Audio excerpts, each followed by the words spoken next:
whenever you're ready. So you might be wondering who these people are. To your left is Victor Douglas, and to your right is Patricia Long.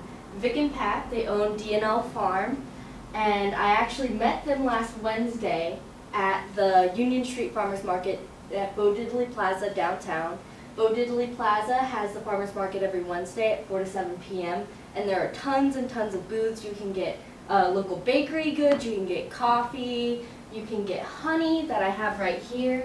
You can get lots and lots of produce. So there's a lot of variety there. There's people playing music, there are children running around, dancing, lots of hoop players, and they can do crazy things with their hoops. It's really cool. And so I was talking to Vic, and we were talking about local produce. I was saying, do you think it would be better if people bought locally more?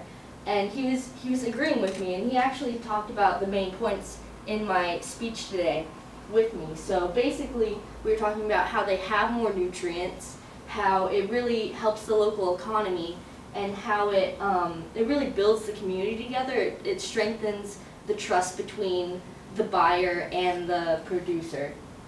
So with nutritional value, with production methods, using organics and IPM, which is integrated pest management, it makes the roots longer and stronger, and so they can reach deeper into the soil and take in more nutrients. In regards to IPM, there's actually a professor at the entomology department, Dr. Liebert, and he works with IPM. And they work with different vegetables and fruits throughout the seasons. This season is strawberries, and they bring in huge tubs of strawberries and then they just give it out for free. They're probably the best strawberries I've ever had. They're super sweet, they're really nutritious, they're heartier but in a good way, and they're better than the ones that I've had at the supermarket. In regards to ripeness, climacteric produce such as tomatoes, apples, peaches, apricots, you can take them off of the mother plant and they'll still ripen to their full color. In regards to non-climacteric, such as peppers, if you take them off before they're ripe, they're not going to mature.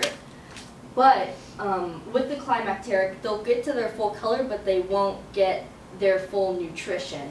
So, I mean, if it's in a further away place, you can't get as much nutrition because they'll have less sun exposure and they won't have as much vitamin C. With post-harvest handling, you can maintain temperature and humidity to get more nutritional value so they won't spoil as fast. And also bruising is one of the most common problems that can happen because of mass production. So if you mechanically harvest them, and then also with forklifts and trucks, that hurts apples the most. So a lot of bruising that causes more spoilage, and also it loses nutritional value. Processing and packaging, a lot of things are freshly cut for you. It's more convenient, so we tend to buy that, but it has a rapid rate of spoilage because that skin isn't intact, and that helps prevent deterioration, and it just protects it in general. Deterioration control, they use irradiation and they dip them in chemicals so that they don't spoil as fast. And I mean, I don't know if you want your stuff dipped in chemicals. They also use wax coating in order to keep it fresh. And then transportation.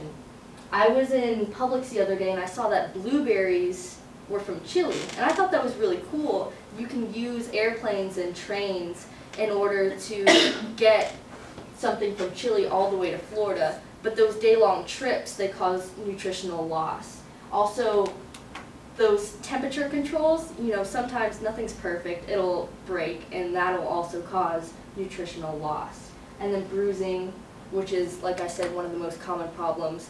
High speeds and bumpy roads, that'll cause more nutritional loss. So basically with these facts, with local grown foods, they can pick it right then, like maybe the day that they're going to the farmer's market, and it'll be ripe that day, it'll be fresh, it'll have more nutrients. They won't have as much bruising because it's smaller quantity, but it's still really good.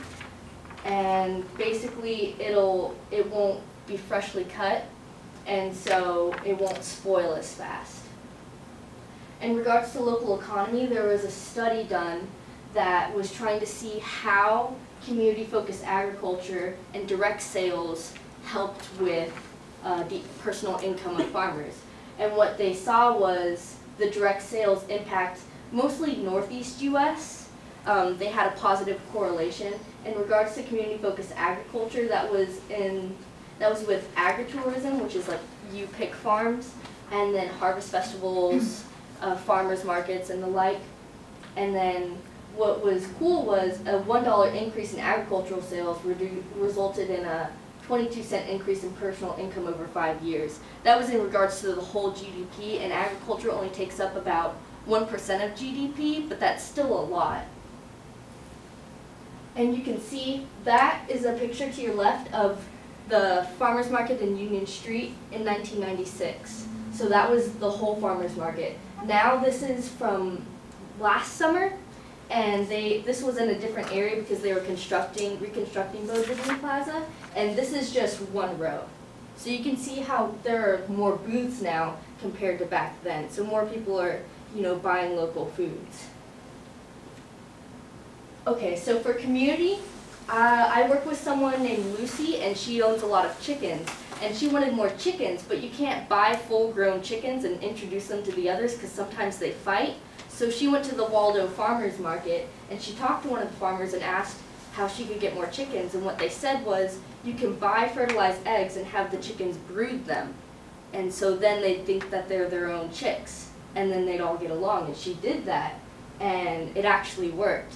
So what really happened was she was able to get a first-person experience, and she got to, trust the farmer, do what they suggested, and it really worked out. So basically, you get to know where your food comes from. I got to talk to Vic. I got to figure out where my food comes from, what he uses. I got to buy some carrots. They're pretty good. They were only $2, and it was like a whole bunch of them. And then you, like I said, create a standard of trust. You get to know the person. With this honey, I got to talk to the Bare Bottom Honey Boys, their local honey from Melrose, Florida, and I asked him what honey was the best, and he was talking about how, different kinds of honey help with different things. One type of honey can help with allergies, and another type of honey helps with sweetening things. I'm more of a sweet tooth, so I got orange to put in my tea, which is really good. And I mean, it's $8, but it's raw honey. It's really good.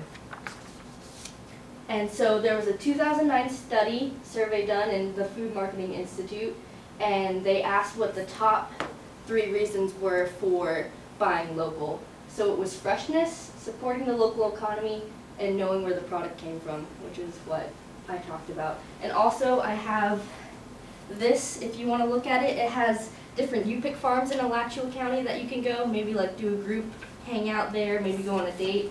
And then there are 7 different places that you can go to for local foods. And then I also have little brochures for the basics of good nutrition.